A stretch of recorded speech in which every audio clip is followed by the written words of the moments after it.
Audacity 3.0.0. Oh boy, Audacity 3.0.0 is out. I can't wait to load it up. If this is you, grab a beverage and make sure you read this issue of Stuart's Audacity Tips. As mentioned last time, this installment of SAT is a big one. 3.0.0 is only the fourth major release in the history of Audacity. That means something big going down. Forward this to anyone you know who uses Audacity or is thinking about it. You will save someone some heartache. Well, sports fans, it's finally here. Audacity 3.0.0 has hit the streets, and it has some fantastic new features. I'll be covering many of them in issues to come, so stay tuned.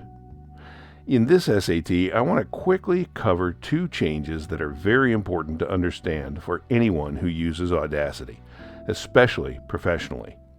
Those changes are both related to Audacity's new file format, AUP3. As you probably remember from the recent SAT that talked about Audacity project files and data folders, the Audacity project format since its inception has included a project file with the extension .aup and a folder with the project name and underscore data added to that name. And you have to be very careful to keep the AUP file and the data folder together, or your project's data will not be usable. With 3.0.0, that all changes.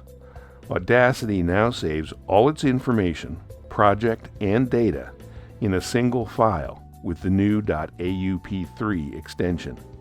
This is great in that it means we no longer have to worry about keeping the project file and the data folder together.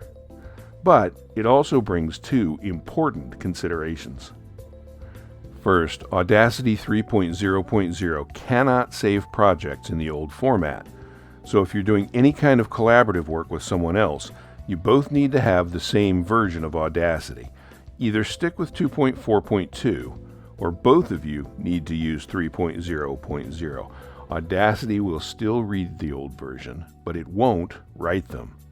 So it's okay to move to 3.0.0 if you have old projects archived that you might use again. Second, there's a potential gotcha that you need to consider. Since Audacity now writes all its audio data to a single file, you shouldn't use any file system for recording that has smaller limits on file sizes, like FAT or FAT32. Fortunately, these file systems aren't seen much anymore, except on some external drives.